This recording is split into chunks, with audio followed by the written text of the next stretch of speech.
Hey guys, welcome back. I hope you are having an amazing day. Let's get right into the stories. The first one is a pro-revenge story. Let me start by saying that this act of revenge wasn't directly my doing. Well, not entirely. It all went down in the late 2010s when I was a senior in high school, and it revolved around the type of school I attended. You see, in many rural farming communities, it's common to have what we called agricultural high schools. While we studied the standard academic subjects needed for college admission, we also took specialized courses in farming technology and received credits for working on local farms as part of our curriculum. The area where I lived was surrounded by numerous large-scale cotton farms, so throughout the school year, we'd spend time in the fields, tilling, planting, and harvesting the crops. One of the farms near our school was a massive 1,000-acre property owned by an out-of-state landlord, Jake Henderson. Like the others, this farm primarily grew cotton, sometimes rotating with soybeans or silage crops. The farm had a long-standing partnership with our school, providing hands-on experience for students like myself in exchange for our labor. Imagine my surprise when Robert Wilkins, the farmer leasing Henderson's land, instructed some of us to operate the sprayers and douse the entire field with herbicides, while others, including myself, were ordered to take tractors and discs to plow everything under, leaving nothing but bare dirt. We were stunned, to say the least, but after a brief discussion, we reluctantly followed his orders. It took us the better part of a weekend to complete the task, and when we were done, the field lay barren yet pristine. Wilkins personally thanked each of us and paid us a generous $500 each, a tidy sum for a high school senior back then. Upon returning to school, we informed our principal that the contract was fulfilled, and he disclosed that Wilkins would no longer be working with the school. We would be reassigned to another nearby farm for the remainder of the year. It was a couple of months later that rumors began circulating about the reasoning behind Wilkins's drastic actions. Granted, these were just whispers, but considering the aftermath for the farmer, I suspect there was some truth to them. Apparently, Henderson had decided not to renew Wilkins's lease on the land, with the non-renewal date falling just weeks before the upcoming harvest season.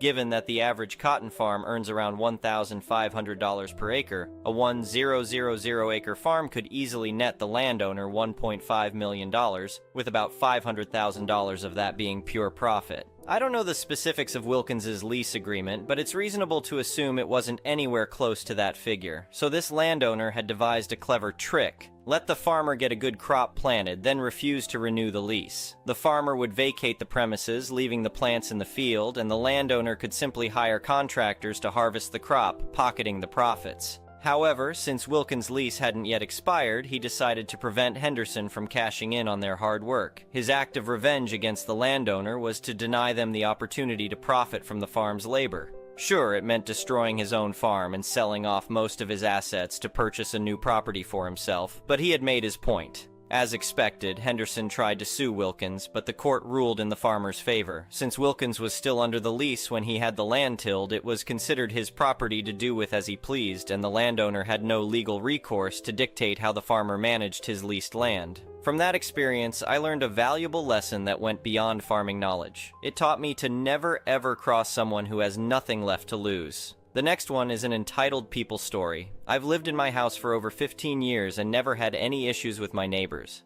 That all changed when the people next door moved out and their house got sold to a young couple. I didn't mind new neighbors, in fact I looked forward to meeting them. I walked over on the first day and introduced myself, letting them know if they needed any help moving in I would be glad to lend a hand. The husband, whose name I later learned was John, gave me a strange look. He didn't say much other than a brief, "We're good," before going back inside. I brushed it off, figuring he was just busy unpacking. Over the next few weeks, I tried being friendly whenever I saw them outside. John always had the same cold response, while his wife, Katie, at least attempted to smile and exchange quick pleasantries. It didn't take long for problems to start arising. Only a couple months after moving in, I began finding my driveway blocked when getting home from work. John would park his big SUV directly behind my car, making it impossible for me to pull in. The first couple times, I knocked on their door and asked politely for him to move it so I could park. He begrudgingly got up and moved his car without a word, but the situation only escalated from there. Soon it became a daily occurrence, with John deliberately blocking my driveway every evening when he knew I would be getting home. If I knocked to ask him to move, he would take his sweet time, sometimes making me wait upwards of 30 minutes before finally coming out. I did my best to remain calm and not cause trouble with my new neighbors. One night after a long shift, I arrived home to find my driveway blocked yet again. This time, both John's SUV and Katie's sedan were parked bumper to bumper, completely blocking access. I took a deep breath and walked to their front door, ringing the bell. After waiting almost 10 minutes, John finally answered with an annoyed look on his face. "You're blocking my driveway again. I just got home from work. Could you please move your cars?" I asked, trying to stay polite. "It's a free country. I'll park where I want," John snapped back. This was the last straw. I told John if he didn't move his cars immediately, I would be forced to call the police and report him. He stepped outside and got right up in my face. "Go ahead and call the cops. We'll tell them you've been harassing us since we moved in," he shouted aggressively. At this point, I decided it was best to just go inside my house and call the non-emergency police number. I informed them my new neighbor kept blocking my driveway and refused to move his vehicles. The officer on the phone said they would send someone by to assess the situation. Within 10 minutes, a patrol car pulled up and 2 officers approached John about his vehicles blocking my driveway. I watched nervously from my window as John turned on the charm, acting friendly and cooperative suddenly. The cops didn't force him to move the cars, but I hoped just their presence would deter him in the future. I was wrong. The very next evening, I arrived home to the same scene yet again. Having had enough, I called a lawyer first thing the next morning to find out my options. He informed me that repeatedly blocking a driveway was illegal and I could take legal action to prevent it from continuing. The lawyer helped me file an official order with the city directed at my neighbors, requiring them to stop obstructing my driveway. A week later, an officer arrived at my door to serve John and Katie with the legal notice ordering them to cease blocking my driveway. I could hear the commotion next door as the officer spoke to them about the order and the potential legal consequences if they continued violating it. That very night, as I pulled into my driveway after work, it was blissfully empty. No SUV or sedan blocking access. I had a small victory celebration as I realized the legal order did its job. For the next few days, I came and went freely without issue until I arrived home one night to find John's SUV parked diagonally, jutting halfway into my driveway. I shook my head in disbelief and pulled out my phone to call the police. Within 20 minutes, 2 patrol cars arrived and asked to speak with John. As I watched through the window, I could see him claiming it was an innocent mistake. But the police made him promptly move the vehicle and warned that any further obstruction of my driveway would lead to citations and potential charges for ignoring a legal order. Ever since that night, my neighbors have begrudgingly left my driveway alone. It took some time and money, but the legal order did its job. I can finally come and go as I please without worrying about my access being blocked. It just goes to show you can fight back against unreasonable neighbors if you know your rights. The next one is a petty revenge story. A few years ago, I was going to see a few friends for a drink. We'd arranged to meet in a local pub, but some of them said they'd get there a little early to watch the football. As a few of us weren't really into football, we said we'd meet them later on. Cue later on. I got to the pub and went to get a drink. It wasn't overly busy, but there was only one bartender, so there was a bit of a delay at the bar. Found a spot at the bar and waited my turn. There were a couple of guys waiting to my right, and a bit of a gap to my left, to another group who had drinks in hand and weren't ordering. As the bartender walked in front of me, he asked who was next. I nodded vaguely to my right, and off he went to serve the other guys. A few minutes later, a girl, probably barely old enough to drink, stood next to me. You know that feeling when you instantly know someone's going to be rude? I got that feeling straight away. She stood at the bar, arm outstretched, card in hand. Not even bothering to look over to anybody else, stood at the bar. When the bartender then asked these guys who was next, she shouted across, "Yeah, 2 passion fruit martinis and a pina colada." Remember I said she didn't bother to look at any of us? Well, that was probably a good decision, as I turned to look at the other guys, and they were all staring daggers at her. The bartender took her order and began mixing the drinks. Whilst doing so, he looked over at these guys and shot a subtle wink at them. The bartender finished making the drinks and put them on the bar, out of reach of the young lady. He went to the terminal, pressed a few buttons, and said, "Okay, that'll be £186 14 pence. The girl said, "I wait, what?" Quick as a flash, the bartender replied, "There was a round going, the last order was paying the bills. Are you not with these guys?" The girl replied, "Oh no, I'm just paying for these drinks, thanks." The bartender's reply was very dry. "So, you weren't next in line then?" He then turned to the other guys stood next to me. "Who was next?" The queue resumed as intended. When the guy standing next to me got served, he pointed at me and said, "This girl's next." At no point in these exchanges did any of the orders come anywhere near the value of the round. I got my drinks. I remember it was under £5 for 2 ciders, and paid.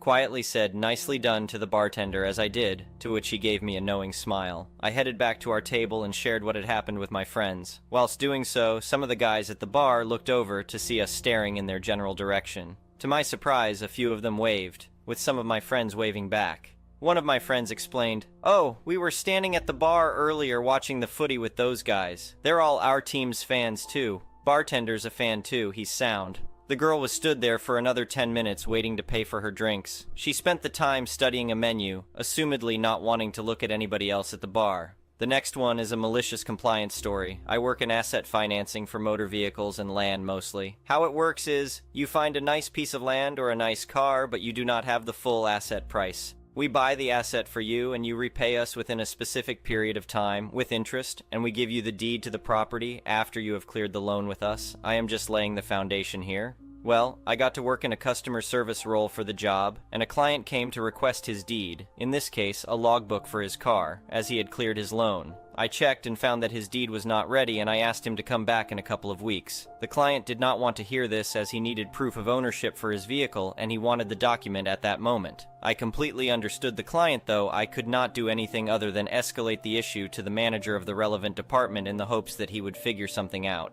I went to his office and gave him a brief recap of the situation, and he said I was incompetent and lazy because I could not handle the issue properly, and I have a habit of escalating unnecessary cases to him. This is coming from a guy who does not pick calls during working hours and spends most of his time on YouTube and TikTok. He also gets mad when you go to his desk for anything, especially work-related matters. He asked me to get the client and watch how easily he could solve the issue. It turns out the client was more than he could handle because the client started shouting at him as soon as I had ushered him into the office. The manager started with the nonsense that it is the government causing the delay and he needs to be patient. I was watching this and thought it could not get better. The client stood up, slapped the manager, and scattered the contents of his desk all over the floor. Other staff heard and security escorted the client out. I will never forget the looks the manager gave me after things had settled. He rarely speaks to me now and handles my escalations quickly and better. I always have a big old smile on my face when I recall this. The next one is an entitled people story. For those of you who aren't familiar with my stories, I, 31F,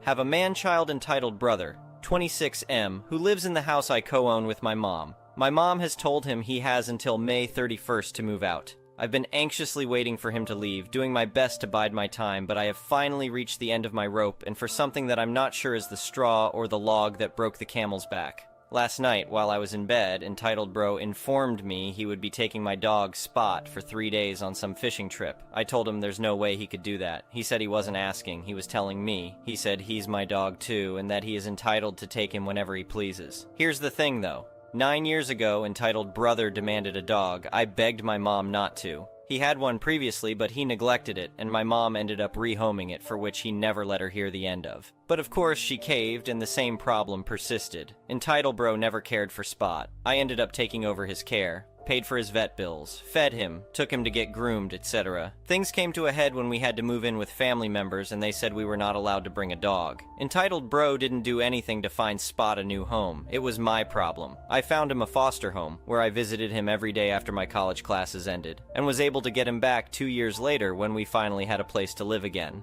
Additionally, when I moved out of my house for a year, Spot went with me. Spot sleeps with me every night and has my name on all of his records. He's now 10 and has arthritis. He takes meds for his hips and his stomach and needs frequent bathroom breaks. Oh, and he hates the water. So when little bro said he wasn't asking me, he was telling me. I knew that Spot would be miserable and possibly in pain that whole trip. He hadn't asked or even mentioned taking Spot before, so he is due for a refill on his pills tomorrow. Had I known, I would have gotten the refill sooner. I tried telling him Spot needs a lot of care, and he said, yeah, so just give me everything he needs. And I was so irritated. You wait until the night before to tell me this? Then he said something that made my blood run cold. I could have just taken him and let you panic, but I was being nice telling you ahead of time. That did it. I don't know why, but every alarm bell went off in my head. I grabbed my purse, put on my slippers, and told Spot to get in the car. I drove to my fiancé's house and slept here last night. I was going to move into fiancé's house this summer, but now I'm asking myself why the hell I'm waiting. Everyone on Reddit keeps asking me why I stay home, and right now I can't remember any of the reasons I had before. I'm done. My mom is staying out of it right now, and I'm glad because I genuinely don't care what she has to say. I know she doesn't want me to go, but I just can't take Entitled Bro's little power trips. He can do whatever he wants to the house, punching holes in the walls, kicking the appliances, calling the house a dump, but I draw the line at him taking my dog without my permission. That's my baby, and I'm not going to just stand by while he does whatever he wants with my pet when I explicitly told him no, something that he rarely hears. The next one is an entitled parent story. This was my first encounter with an EM, and it happened a few months ago. I'd gone home from college for a while since I was terribly homesick, and my parents wanted me to visit, and my mother decided to take me shopping that day. So here I was at a clothing store shopping, and after spending a while picking out things to try, I had some clothes with me, and I headed to the changing rooms. There was a bit of a queue, but I didn't mind it, and I waited patiently for my turn. Enter EM with her EK, who disregarded me and the two girls waiting in line behind me and walked past us to stand in front of one of the rooms. All of us immediately protested, and my mom loudly told her that there is a line and that she should wait with the rest of us. EM's kid looked to be about my age, I'm 19, and she ignored us while her mother said, "Oh, you can wait another 10 minutes. I have been on my feet all day." My mother hates people who cut in line with a passion, and she began to chew EM out, telling her to be a decent human being and wait in line like a normal person, but EM refused to budge. The two girls behind me began to sternly ask her to go back, but she just ignored us. The employee nearby told her that she had to wait in line or she wouldn't be allowed to try on her clothes and that it was inappropriate of her to do this. This enraged EM, who shrieked at the employee saying, "How dare you talk to me with such disrespect? You're an employee, mind your own business." The employee looked irritated, but she persisted and told her that if she didn't stand in line, she would be forcibly removed from the store. Throughout this time, EK stood behind her mother glaring at all of us. EM huffed when she realized we were all not going to take her BS and went to stand at the back of line. We thought this was the end of it, but no, EM had other plans. When it was my turn, I went in and put on one of the clothes and opened the door to come out to show it to my mom, who was talking on her phone and facing away from me. I walked a few steps forward to tap her on the shoulder to get her attention, when I see EM and EK rush past me and get into the room I had been changing in. They got in and locked the door, leaving me outside. I immediately began knocking on the door, telling her my clothes are still in there and I wasn't done and that she had to come out. EM yelled at us to duck off, and my mother, who realized what was happening, went to find an employee. I continued knocking. I was worried because my wallet and phone were in there and I didn't want EM to steal them. All the other people in line found it incredulous that EM was being so insufferable, and only when an employee came with a security guard did EM come out. She looked furious and began to scream at me, saying, "Can't you wait a few minutes? How can you be so disrespectful? We need to use the room too." I told her that she had no right to barge into the room when my belongings were still in there. Thankfully, she didn't steal anything, but this seemed to enrage her more. EK walked off in anger, and EM screamed at me again. "Because of you, my daughter didn't get to try her clothes. You're a brat and should stay in your place." Before I could answer, she walked towards me and shoved me hard, and I lost my balance and fell. I wasn't hurt, but this was the last straw for my mom, who pushed the woman back and started yelling at her to duck off. The woman spat at my mom but missed, and then walked out of the store before anyone could stop her. It took my mom a few hours until she could calm down, but thankfully we never saw EM again. Thank you for watching. I would really appreciate it if you could like the video and subscribe to our channel if you haven't already. We'll see you again tomorrow.